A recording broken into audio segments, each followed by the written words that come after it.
Yeah, so we'll Okay, give it another minute maybe or so here to see if there's anybody else on the attendance list that's gonna come, and then we'll get started at 10:31, 10:32. So thanks for coming.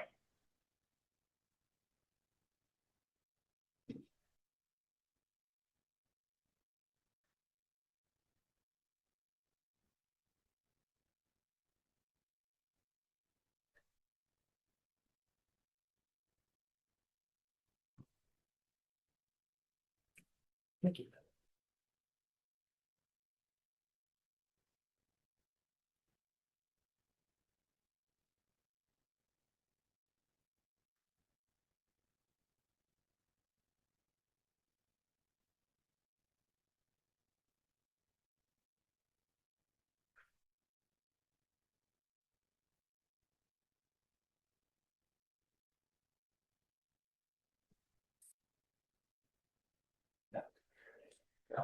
All right, well, why don't we start? Hello, everyone, and welcome. Over the last 4 months, we've been working with the Bowman Center for Sustainable Energy to research and collect information on DLE, or direct lithium extraction, and evaluate the potential for its application in Canada.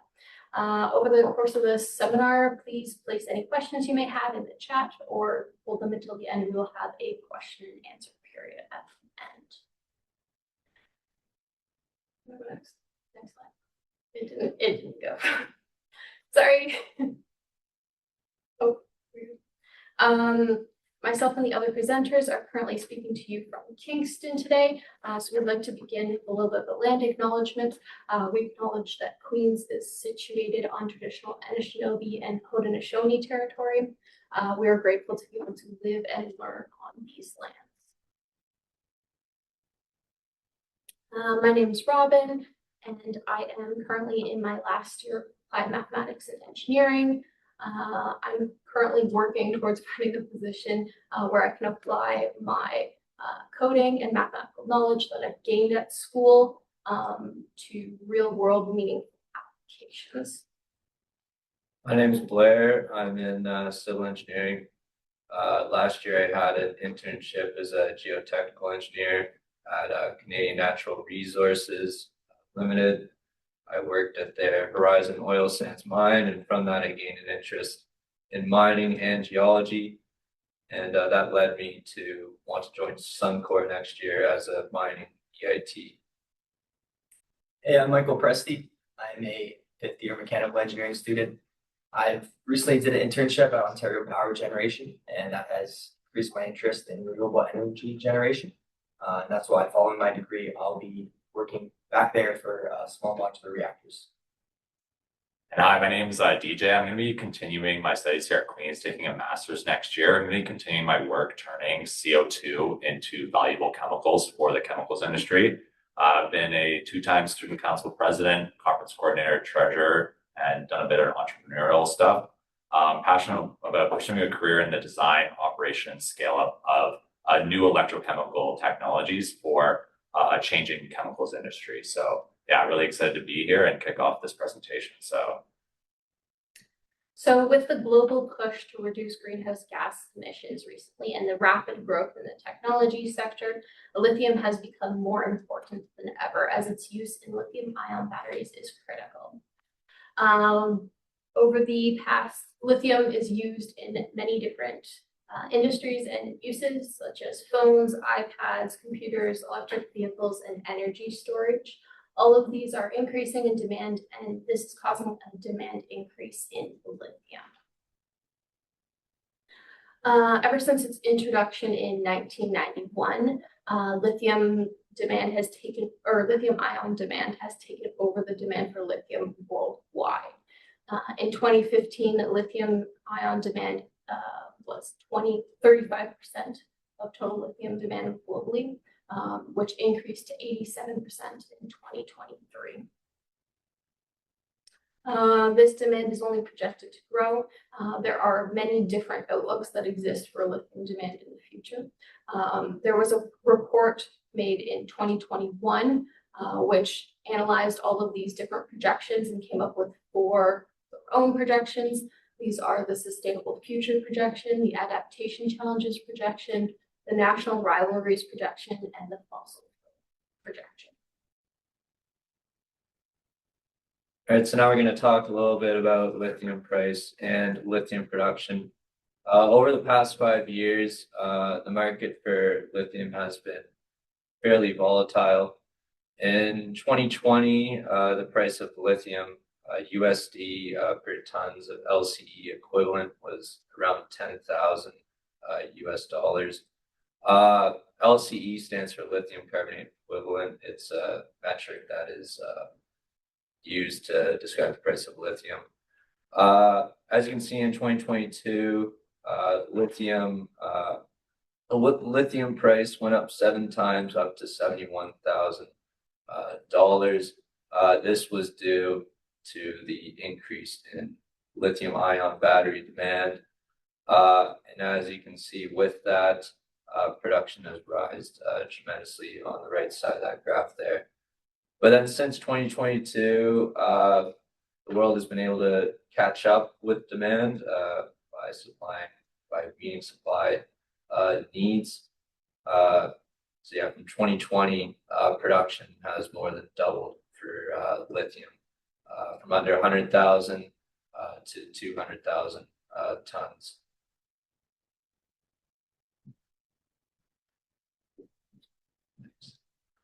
So now looking at 2024 lithium production, excluding the USA, it was 240,000 tons for 2024. Australia is the greatest producer of lithium as of 2024. They obtain their lithium from hard rock operations. This mainly occurs in the western part of Australia. They have an abundance of the lithium-rich mineral spodumene.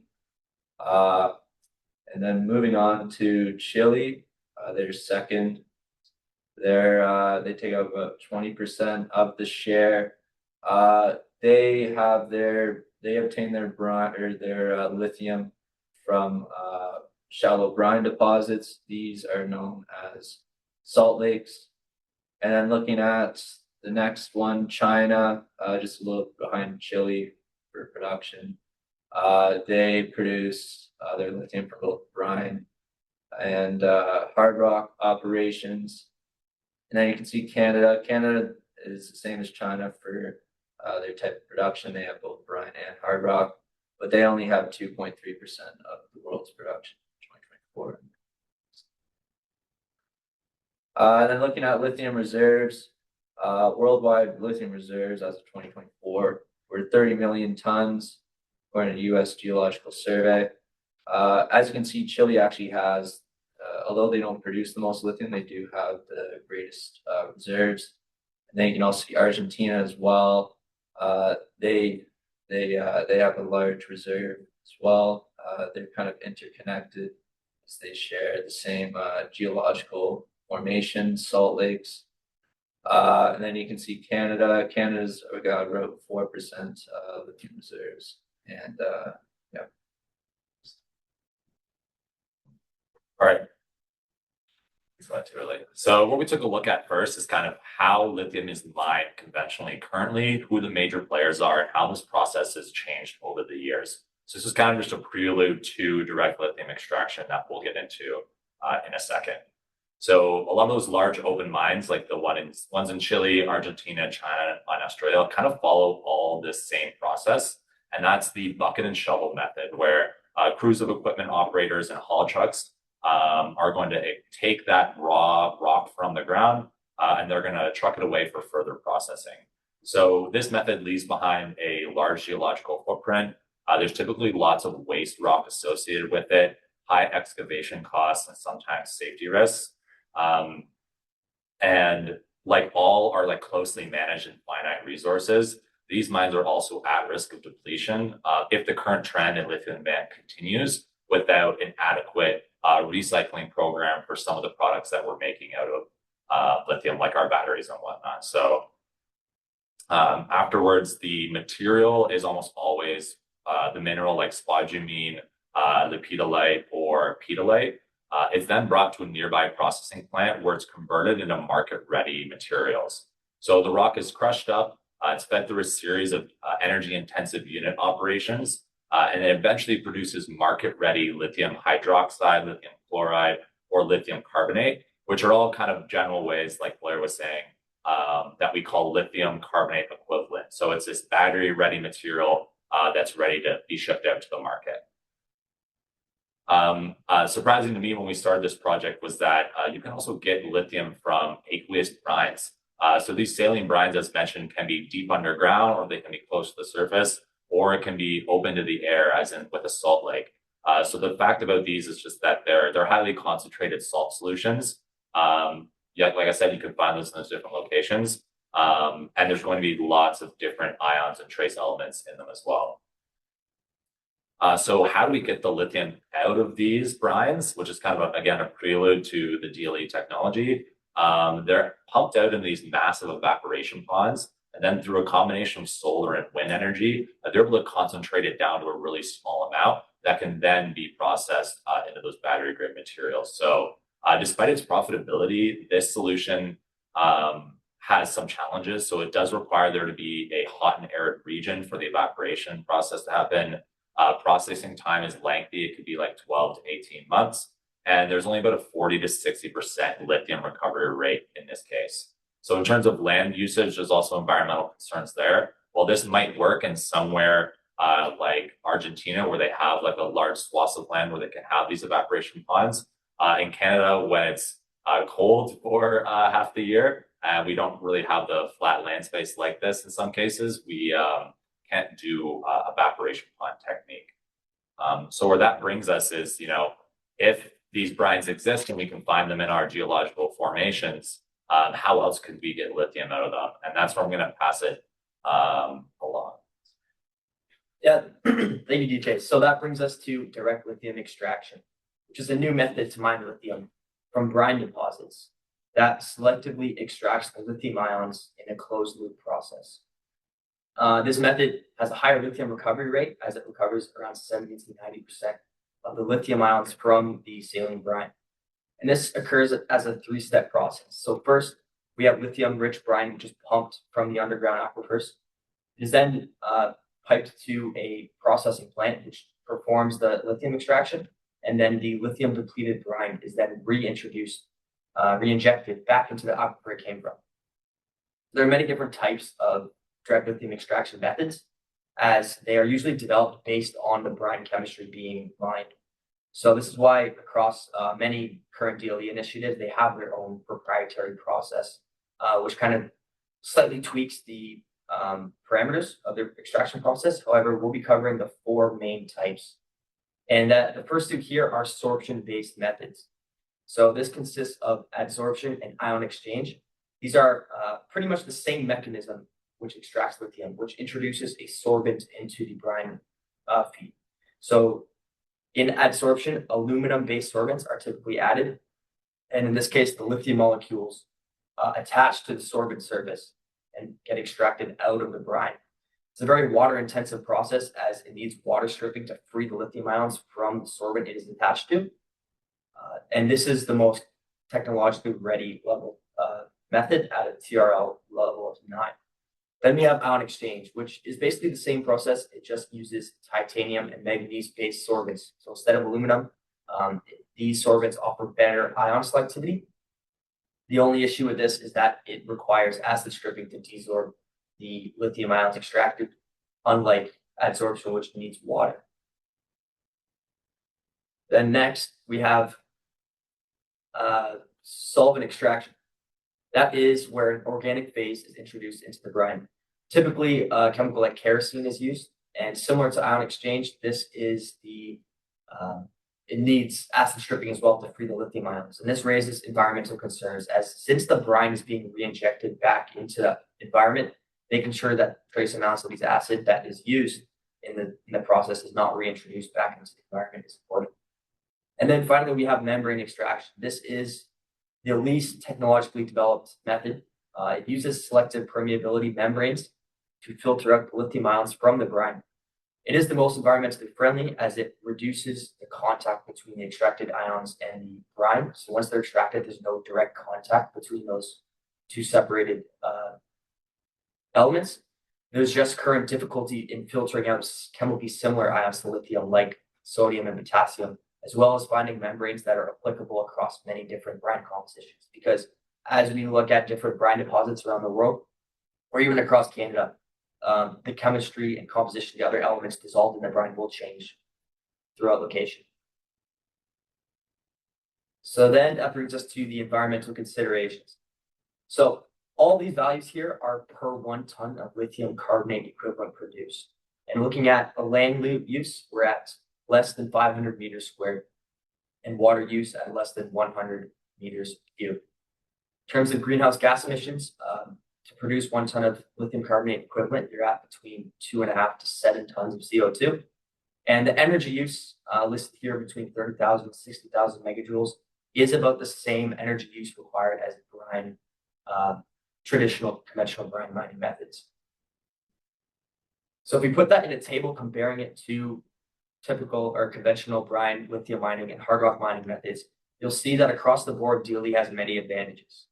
Starting with the land footprint, the number 16 meters squared per ton of lithium carbonate equivalent produced is the surface level above ground land requirement. So that is much less compared to traditional evaporation farm methods, which uses close to 4,000 meters squared, and hard rock mining, which is in the hundreds. Now, when we account for the actual wellfield area, the total area that is affected by direct lithium extraction, much of this is underground. So when we account for all of that, it is around 490, roughly 500 meters squared, but it doesn't have the same environmental disturbance, that it's not taking all that surface area on top of the land, ruining wildlife and disruption.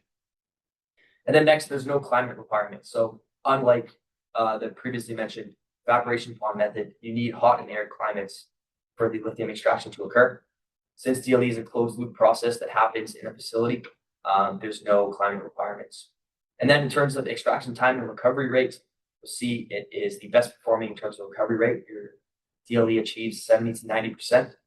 And this can be done in a matter of hours or days, where the conventional methods take up to a year or many months to select and properly extract all the lithium from the ore. And then you'll see in freshwater usage, direct lithium extraction does have a similar freshwater usage as hard rock mining. It is much better than traditional brine mining. However, one thing to take into account is that this less than 100 meters is an estimation, assuming the worst, the most water intensive method. So that adsorption method, which uses a lot of water, is the worst of them, and that can be up to 100 meters cubed per ton produced. Now, the other methods are likely to use much less, but another advantage to direct lithium extraction is that because it's a closed loop process, a lot of this water is recycled. So once the initial facility is stocked up on water, it does not need constant input to keep up with the lithium extraction. It is in the plant and it can be recycled. Also, pulling the brine out from the aquifer underground in itself is a water source. So water extracted from the ore being mined can also be used. And then you'll see in terms of greenhouse gas emissions per ton of lithium carbonate produced, to direct lithium extraction produces the least amount of CO2 emissions. This is, however, assuming that it is connected to a low carbon powered grid. So if we were to consider, like an example, in Ontario, a greenhouse gas emission would be typically in this range. So like any mining project, there is social risks to consider. The first being Indigenous and local community rights. Not only will the facility be on protected lands, but you're also accessing groundwater systems that communities could be relying on for uses that they need. So important considerations for implementing DLE would be using things like free, prior, and informed communication practices, as well as making sure that communities are engaged and part of the decision-making process for these projects, as their livelihoods will be affected. Then we have the environmental impact perception from society. So as detailed in the previous slide, you'll see that direct lithium extraction has much reduced land footprint, less CO2 emissions, less water use than the traditional mining methods. So it's just important that this information gets conveyed to the public in a transparent manner, and we're educating the communities on the benefits of this so that they support the improvement and the development of this technology, because if societies are really against this, it really holds back the perception or the development of direct lithium extraction. And then finally, we have economic benefit distribution. So it's important that the economic benefits from direct lithium extraction mining is properly and fairly distributed among the local communities. So like distributing these funds according to groups affected, as well as opening job opportunities, community education centers. So with a mining operation in a city, local communities are going to have expectations of jobs and career opportunities. Now, one thing that is important to consider is that direct lithium extraction plants typically have a smaller scale than traditional mining projects. So there is less jobs when you were compared to a typical like full scale mine. So that's something that the industry will have to deal with. And then looking at economics. So since it is a new technology, direct lithium extraction does come with significant capital costs. You'll see on the low end here at 495 million. That number is an estimated scenario where it is a DLE facility that is starting using pre-existing infrastructure from chemical processing plants.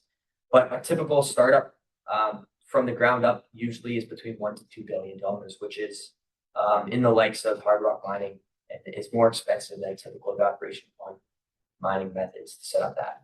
Then looking at operational expenses, this is where DLE has its advantage.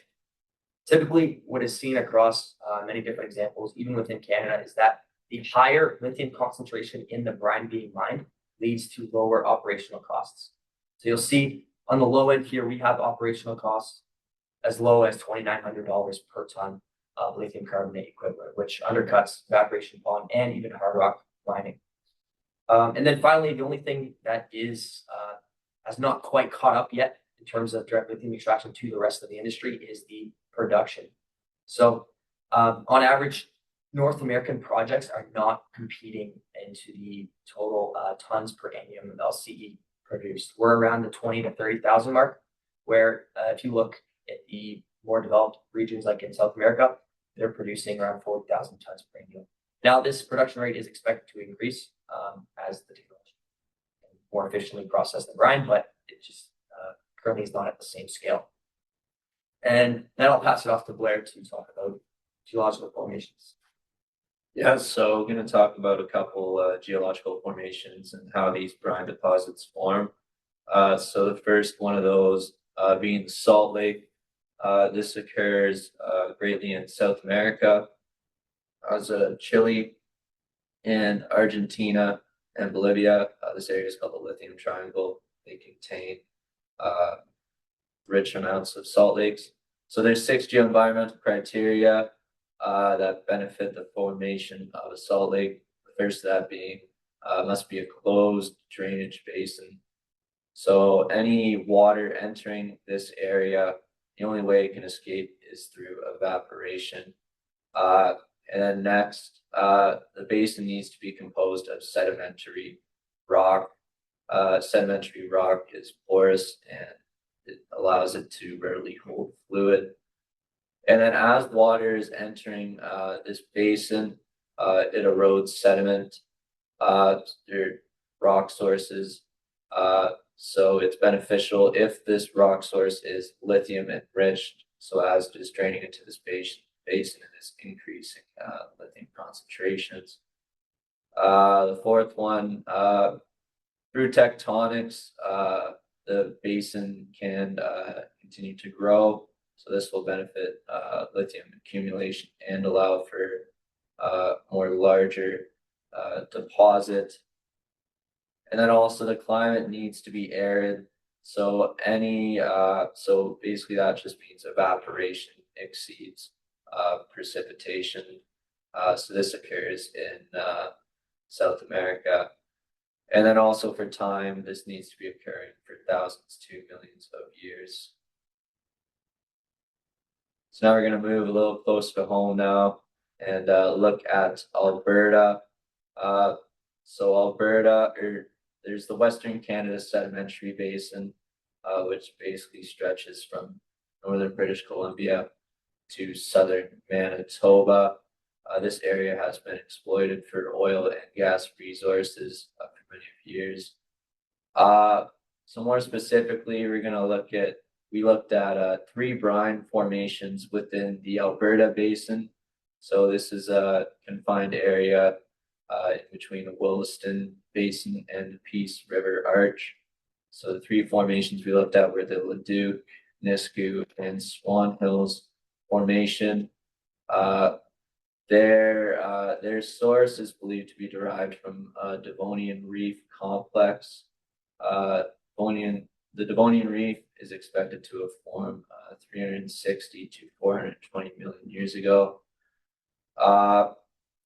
And then for these formations, the Nisku and Leduc, their method of formation was so through plate tectonics.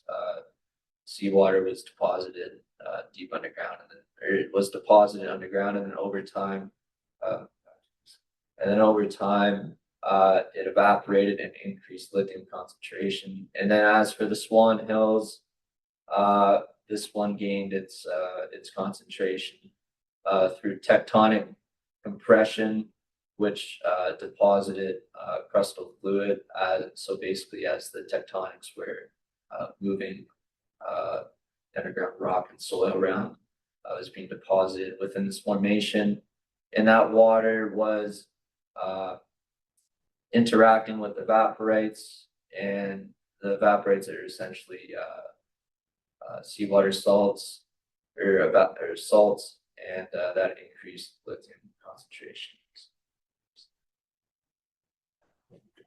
So based on looking at those 2 formations, Salt Lake and Alberta, we can say that for there to be an economic brine or lithium brine, there needs to be a sedimentary basin. That is the only way that the brine fluid can be contained, since the rock is porous. And then plate tectonics has an influence on creating lithium brines, as it creates sedimentary basins. And also near fault lines for plate tectonics, there are geothermal wells, geothermal areas. And geothermal is essentially the use of brine for heating sources. So this brine can be tested for lithium concentrations as well. And then also, like looking at Alberta, Western Canada Sedimentary Basin, the oil field brines. So there's the oil in the reservoir, and there's also the brine within the reservoir, and that brine can have that lithium source. Slide. So then looking at the difference between the Canadian brines and South American brines. The South American brines, the salt lakes have very high lithium concentrations. They also have very high total dissolved solids near the surface. High total dissolved solids from our research tends to be linked to higher lithium concentrations. Not all the time, but this is a trend. And in South America, it's ideal for evaporation ponds due to their arid climate. And for Canada, the brines are lower concentration. They are deeper, and because of this, and since we do not have an arid climate, we do not have the ability to use evaporation ponds. But DLE is an option to process lithium from those brines. So where across Canada are these brines located, and where can we get this information? This image shows the different locations of different brines across Canada. Particularly, we looked at Western Canada.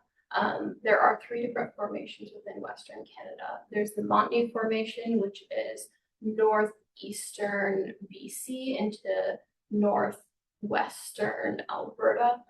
Then there's the Devonian Formation, which starts around the middle of Alberta and heads over towards southwestern Saskatchewan. And then there's a 3rd formation that starts around southeastern Saskatchewan and into Manitoba. In terms of Alberta, Alberta has the most rich data set of lithium concentration data. You can see in the image all the points that we collected. I think there's over 2,000 of them in that database. Currently, Alberta has some DLE projects that are underway. One of the most common ones is E3 Lithium. I believe they're located in between Edmonton and Alberta. The Devonian and Montney formations both have indicated high levels of lithium, which indicates financial feasibility in terms of applying DLE. And there are oil and gas drill sites within Alberta that can be used in order to reduce the cost or initial cost of opening DLE applications. Moving on to Saskatchewan and Manitoba. Saskatchewan does have some deeper brine data sets available. However, there's very little data related to it.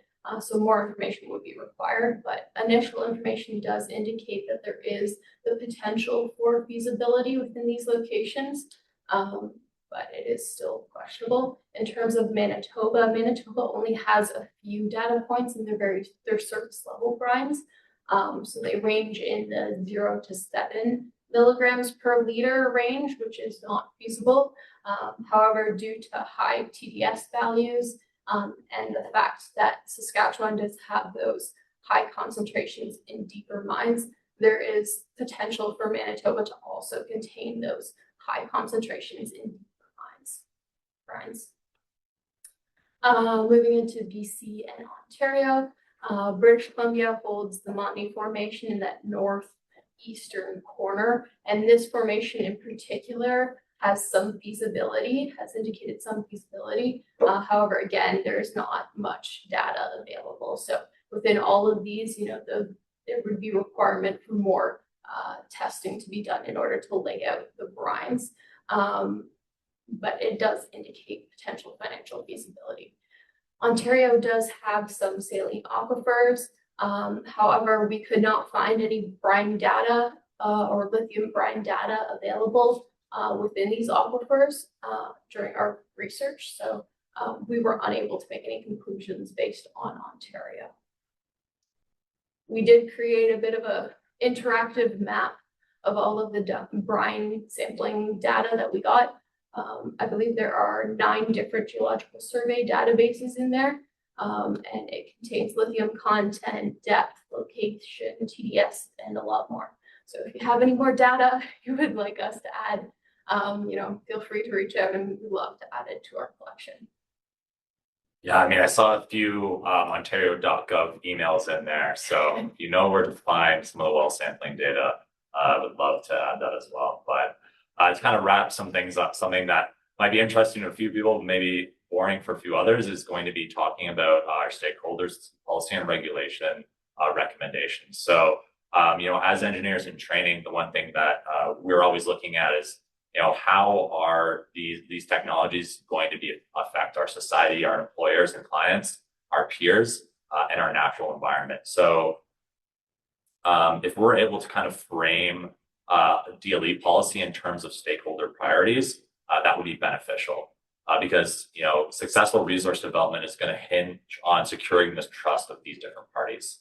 So first, with the natural environment, it might not speak for itself, but it does through regulations. And our environmental acts in Canada allow us to, or give us the tools, I guess, to enforce different standards. But with DLE, we can kind of go a step further. So we have the opportunity to reward companies for going beyond compliance. So that's like reducing waste concentration below the set thresholds or investing in advanced water treatment systems. And that's kind of how we use policy, not just to restrict, but incentivize a better outcome. As for our clients, employers, different companies, project developers, what they want is certainty. So as we know with current climates and with our current cost of goods kind of running on the whim of a certain orange person down south, we know that investors need certainty. And in our report, we kind of reference Alberta's permitting system for oil and gas, which uses performance-based reviews and statutory deadlines. So the same kind of fast-track model could be applied to DLE in Ontario or around other places in Canada, and that just lowers the investing risk for companies without compromising any review integrity. As for society, with it being the broadest stakeholder, they want environmental and economic benefit and just an ethical responsibility around the project. So policies like the Indigenous Resource Revenue Sharing are critical, and they kind of show that the public that DLE can advance the clean energy transition, but also benefit communities fairly and transparently.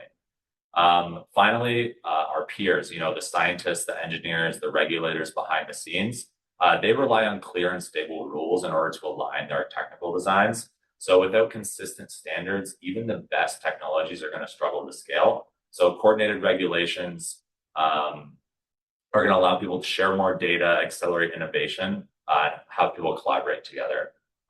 So each of these groups does have different needs, but they all end up intersecting through policy. And that's kind of the core message that we wanted to convey. So what does this look like? Or what might this look like as a process? So if we're giving, incentives maybe to do more exploration, we mentioned Ontario, we were given some indication that there might have been some well sampling done, but maybe not to the certain extent that it needed to be. So that might incentivize exploration, investment in exploration, which is going to give us the data that we need, because at the end of the day, the concentrations in these wells aren't changing. So once we're able to kind of map out what the potential for DLE looks like in Canada, that's really going to drive investment and business in this sector. So that's when you kind of bring to the table, those community members. We bring to the table the pilot plants that have been working on these designs, any local stakeholders for policy refinement, which moving forward allows for greater industry confidence to get this off the ground. So one thing we did include in the report is we had some specific recommendations and regulation things that we think should be achieved. We won't go into detail on any of them here, but if it is interesting at all, you could take a look at the report and read through that list. And then, lastly, as we look ahead, we're entering a transformative period in lithium development, and we think Canada has the chance to lead.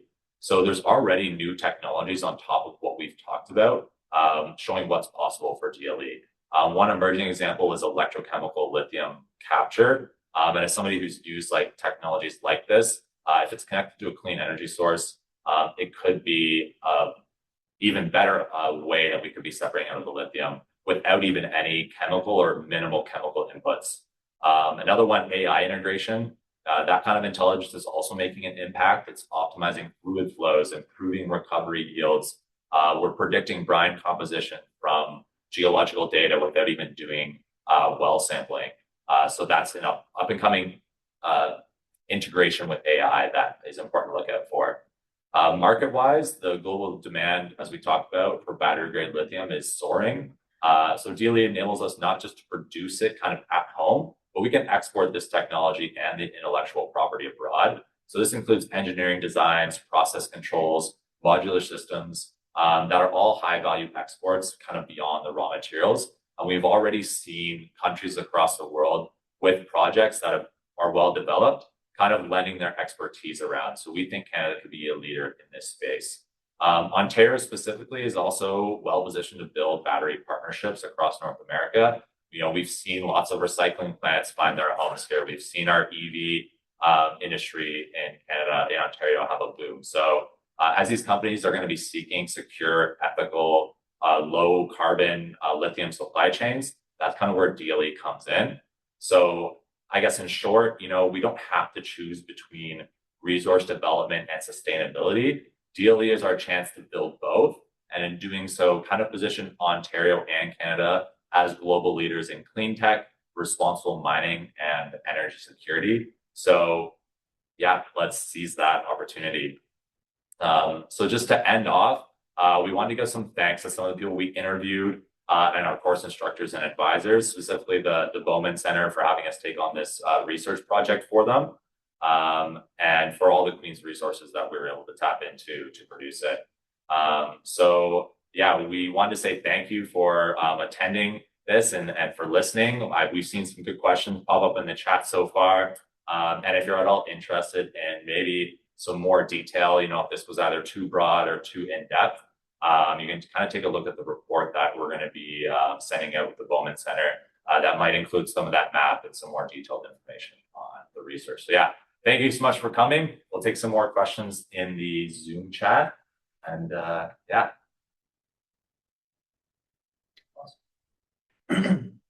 Yeah. So for that first question, LI reserves, by reserves, do you mean extractable using current technology and economic constraints? Yeah, so I forgot to outline that when I was presenting that. The reserve basically, the lithium reserve basically just means it was deemed economic to extract. So that must have been conducted by the US Geological Survey to determine that based on reports from other countries. Yeah, it basically just means that the lithium, the geological area is economic for extraction, or was at the time. If any of the questions are answered fully either, just feel free to send in a follow-up as well. It's the same thing with like oil wells as well. It's what they can see and what they know they can pull out of the ground, as well as it being economically viable. Yeah. Point. All right. All right, the next question was about the techno-economics of Canada's lithium resources for different applications. Unfortunately, this was kind of outside of the scope of our project. We didn't have the time to look into it too much. It's definitely something that would be viable or valuable to look into as a next step. But I understand that different technologies and different applications do use different lithium types. Yeah, so to add to that,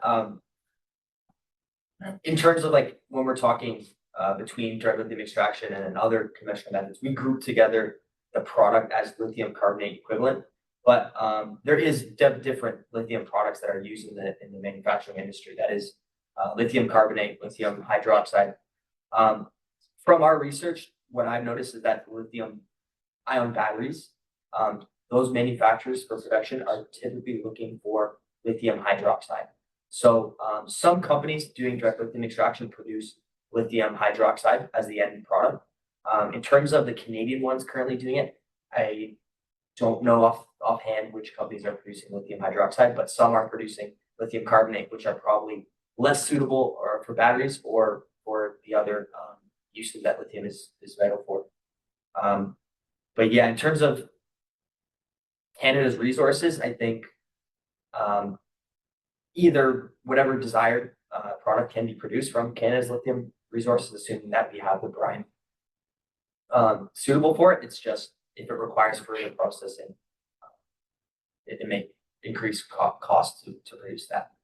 Yeah, the nice part about a lot of these pilot projects is that, you know, they're trying to incentivize investment. So they do have open access published documents on the exact technical specifications of the plants that they have available, because they want to be able to prove and show that, you know, they're reaching these production targets. So like in the case of E3 lithium, for example, we would be able to tell, you know, exactly how much this technology cost them. But for some other projects, you know, we're just given like a ballpark number of it generally costs us this much. We don't know if that's split between, you know, obtaining land rights, doing outreach to communities, if it's mainly just on the processing equipment itself. So that's something, I guess, we're talking about sharing and having open access to more of this information that, you know, as this market kind of develops, we're hoping more people can get a hold of that info. So yeah. Next question. Yeah, to answer the next one, the question is, when you talk about water use, are you referring to net water use, net of recycled water? And for DLE, if the brine is counted as a part of the lithium, of the water use from the lithium depleted brine. So from my research, this is the numbers indicated for direct lithium extraction water use is the required water to produce 1 ton of lithium carbonate equivalent.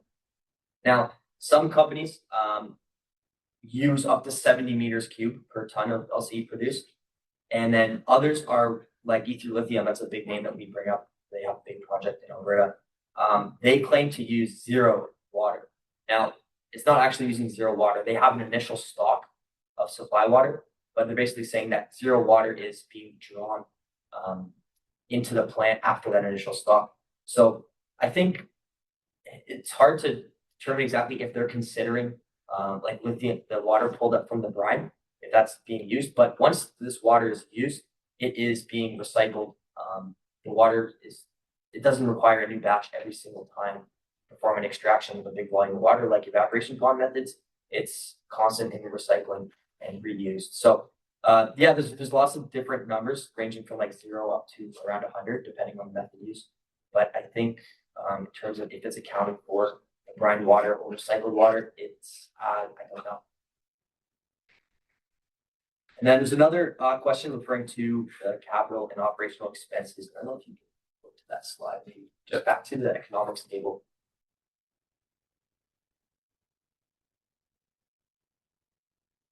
Yes, so there's an asterisk under the hard rock operational expenses. That is because the $3,700 is the average to produce. Commonly in hard rock mining, they produce spodumene concentrate. So that is a material that's traded. Now, for battery application, it requires further processing, but this number is $3,700 per ton is to produce spodumene concentrate, which trades at a lower value than lithium carbonate equivalent. So even though like DLE at 2,900 is approaching, they're within $1,000, the actual product produced lithium carbonate equivalent is worth more in the market than spodumene concentrate from hard rock mining. Now, a lot of hard rock mining projects will produce lithium carbonate equivalent. It just requires further processing from the spodumene concentrate. It's like an intermediate product, which is what that number represents. So I forgot to speak to that. That's what the asterisk is. And the other asterisk under capital expenses for direct lithium extraction, beside $495 million, is to signify that that is a low number estimated to building a project with repurposing industry previous chemical processing plants. So to build a new plant, you're not looking at 400 million, you're looking at 1 to 2 billion, which is seen across many projects. Yeah, And so, then- sorry. Go ahead, no. Nope. Do you have anything else to say with that? No. Okay, I was just to say, so the next question was from Marilyn Spink, and it was on demand pull-off take agreements. So that was something we did come across in our research and familiar with in some other industries.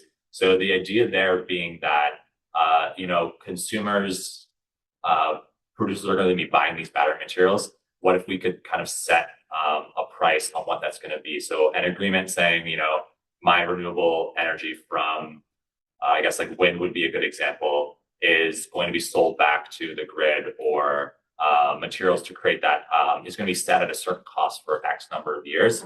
So that's, and what are people willing to pay for these kinds of things as well? So again, that's kind of, we're in that phase where we'd be hoping that if these pilot plant companies are willing to kind of work with either federal or provincial governments on these matters, they can kind of establish these agreements and say, hey, what's the number that's going to make this economically viable, but then also be the lowest cost so that our industry within Ontario and Canada specifically is really competitive. So we think this is something that should be drafted up, in the near future, once some of these projects are a bit more proven than they have been now. And one of our interviewees that works at Imperial Oil, she was able to kind of give us an in-depth look at maybe like how the process works for these agreements, and how somebody at one of these companies might be able to work with and write like a white paper, for example, going forward. So I'm not the expert on how these agreements work, but we're hoping that they can be developed in the short term. All right, we do have another question on what drives the elevated OPEX to the high range of direct lithium extraction from either extraction methods. So as what I've seen from my research is that typically lower grade brines will cost more to extract lithium from. So it requires more, like for example, when using solvent extraction, which is one of the intermediate developed methods, it sometimes requires 5-6 cycles of extraction processes to achieve the final concentration needed before it gets processed. So repeat cycles would drive up that. Additionally, depending on what's in the brine, like the composition. So We're looking for lithium, but there is a lot of interfering atoms, such as calcium and potassium, and sodium, which are chemically like lithium. Another common impurity is hydrogen sulfide. That's common to Alberta brines, and a lot of DLE initiatives are having trouble extracting that, or it reduces extraction performance. So what's common is that there's a pre-treatment step. So basically, the brine is fed through a pre-treatment chemical process, and then the direct lithium extraction method is employed. So that raises costs having that pre-treatment step. Also, sometimes depending on the extraction, we have a post-treatment step. So before the brine is re-injected back in the environment, they have to clear it and rid it of any sort of impurities that or foreign material that was added during the extraction. So that also adds cost. So a combination of the different technologies being used, as well as the brine composition, drives the cost up. And then also, like what is seen across, like a good example is there's a company called Energy X. They're doing direct lithium extraction in South America. They have combined a lot of these technologies. So their process that they've patented is using solvent extraction, adsorption, and ion exchange with the membrane pretreatment. So it's fusing a lot of these technologies. So that is very intensive, and it drives cost up. And then I guess to answer the next question from Asha, there's 4 different technologies that we mentioned. To rank them in terms of cost, it's hard to do because there's a lot of conflicting numbers and costs associated with the big variance in brine composition and different parameters that is different across locations. But in terms of technological readiness, adsorption is at TRL level 9. And then we have ion exchange at 8, solvent extraction at 7, and then membrane is at 4 to 5. So ranking them in terms of their readiness, adsorption is the most technologically ready, followed by ion exchange and then solvent extraction. Membrane technology is not even at the point yet where it's the primary technology. A lot of times membrane processes are used as a pretreatment step or to help boost the following step, which would be a different technology used. But it's not at the point yet where membrane can do the full separation by itself. And this is detailed further in our report that we'll have here. Yeah, I just want to realize we might have missed one question from Agni a little bit up. It was just about where to find some of those recommendations in the report. So the report you should be able to find on the Bowman Center for Sustainable Energy's website in the coming days afterwards. We're just making sure we kind of finalize everything so it's good for publish. And then they'll be able to have it up there as well as links to any of the sources that we looked at as well. And then I guess her follow-up question as well was if we could elaborate on geoeconomic risks associated with lithium extraction in Canada, and particularly from the US and China. I'll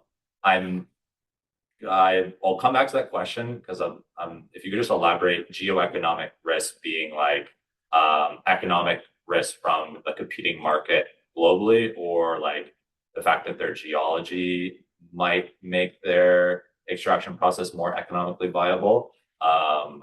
As we'd be happy to answer on that. In terms of our scope, yeah, we did have some constraints time-wise, and we tried to look globally as well. So got a good overview on maybe some of the different technologies that they use, but in terms of like costing for how much it's going to cost to pull out battery-ready lithium around the world, not quite too sure on those numbers. The one thing that did surprise me, I guess that could be related to this question, was the amount of kind of, and this is happening all over the world, the land grab that's been going on. So there's some places in Canada as well as the US where they are owned by foreign interests, and it might be a previously producing lithium mine and conventional ore brine related.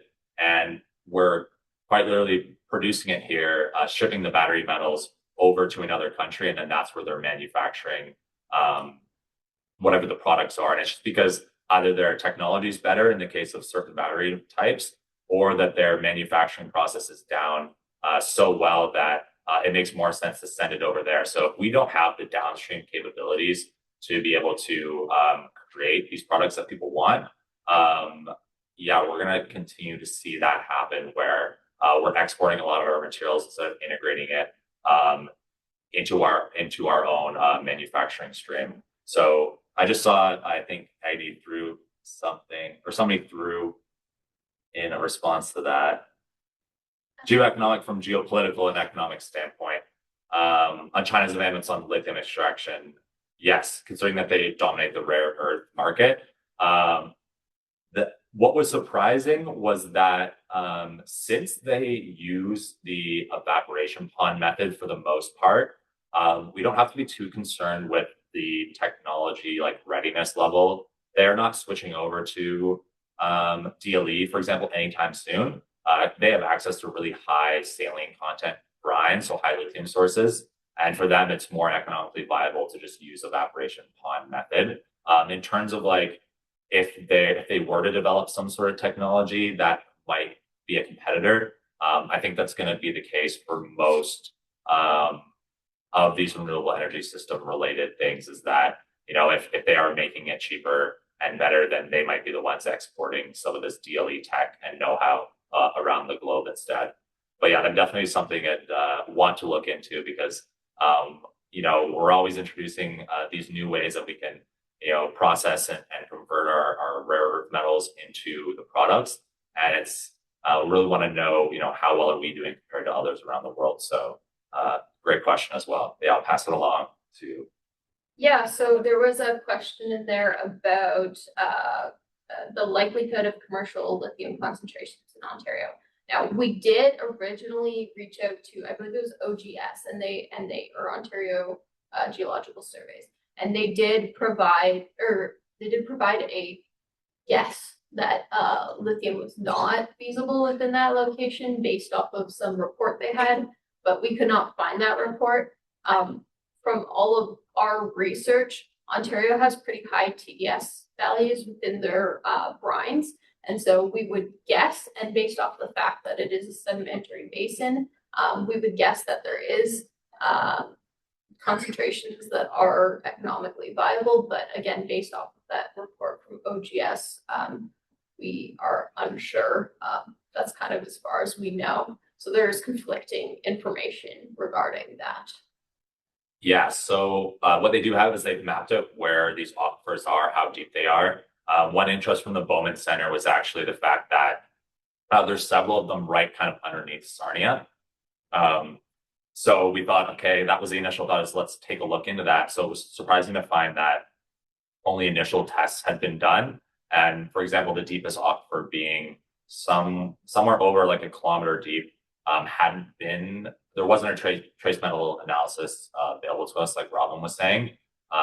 It likely does exist out there, but it's one of those cases where unless we can get access to the report, we're just having speculation based on surrounding geology. Did the spodumene rock dissolve, like Blair was talking about earlier? So yeah, we're hoping going forward, one of the recommendations we make as well is that, if we can get a commitment from provincial government to put down some money maybe for the geological surveys, if it was deemed it might be feasible and return some value, that might need some more partnerships on having a more developed survey akin to something you might see out west. And at the end of the day, it might also be just the fact that there isn't high lithium concentrations in there. And the other thing too is a lot of these wells have been drilled, but people were trying to find oil, so they didn't do a trace metal analysis. They said, we hit brine, there was no oil, let's move on. So yeah, definitely something they should be doing going forward. Also, there was a question or comment about moving forward with this report and having a conversation with us. You can reach out to any of us on LinkedIn. I believe we're all kind of semi-active on LinkedIn, and we will, reply to you and try and organize a time to meet up. So we're open to that. Yeah, we can send emails as well. That would be great because we're looking at kind of developing some of our findings a bit more as well. Yeah. The next question. This one by Ashok. This one. Oh, you want to go? Sure. Ashok, to answer your question, E3 Lithium is using ion exchange. So that's their process. On their website, they have preliminary economic assessments that I think lead them in the $8,000 range. So that's what they're paying to produce 1 ton, or their estimated estimation. Yeah, so there was another question here. Is there an opportunity for a co-product electricity generation from geothermal? So yeah, geothermal is just pumping hot water or hot brine basically from the ground, deep underground. It's being heated by the earth as it's closer to center of the earth, I guess.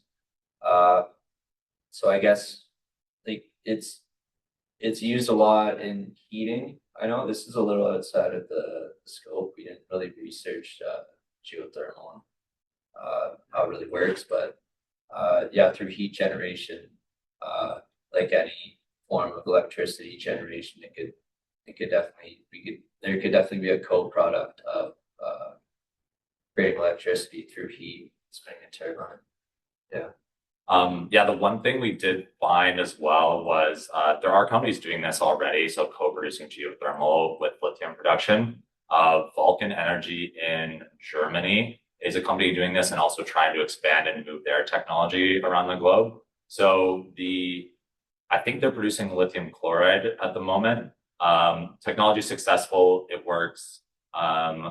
As for any of the brine aquifers and DLE technologies, when we talk about timeline, there might be a case where there's like a large enough brine that exists where you could be extracting lithium for, 20, 30, 40, 50 years. The problem is that in the case of the DLE examples that we've seen and ones like Vulcan Energy, is that as you're pulling up this water resource, you're extracting out the lithium and you're also using it for heat transfer as well.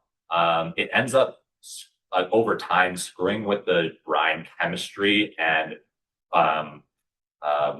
locational, I guess, makeup of the brine. So, you might have a well in one location that's connected to this brine that's like, 330,000 kilometers large that stretches over the entirety of, Alberta. And after 20 years or so, you're going to have to move your well to a new location because now it's the general makeup and temperature of that brine. It's a bit cooler in that area, that pocket, and it's not as high in concentration. So if you're interested, I guess, in the specifics of how that co-production works, definitely check out Vulcan Energy in Germany. And that could definitely be an opportunity that we see out here in Canada as well. And we've got the expertise in Alberta with our depleted oil resources and using those areas for geothermal production as well. So I think that'd be a good mesh of Canadian technology collaboration is to kind of investigate that for DLE. So great question. Actually, if I could add on to that, one thing that was listed as an aiding factor in increasing the recovery rate of that adsorption based direct lithium extraction was that a heat source increases the efficiency. So I think in some areas where the brine is, we can use that heat instead of artificially using heat to heat the brine. It increases the recovery rate of the extraction method. Just for some, I think just adsorption is the requirement, but elevated temperatures does help the process.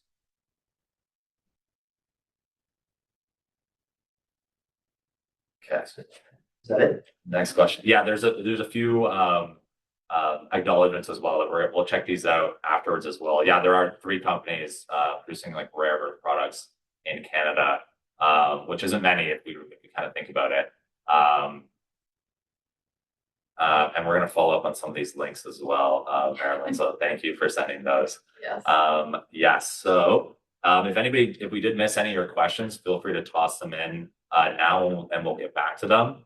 But I think we talked to Ed and John, and we're just going to have an open mic period if anybody wants to come on and answer any questions.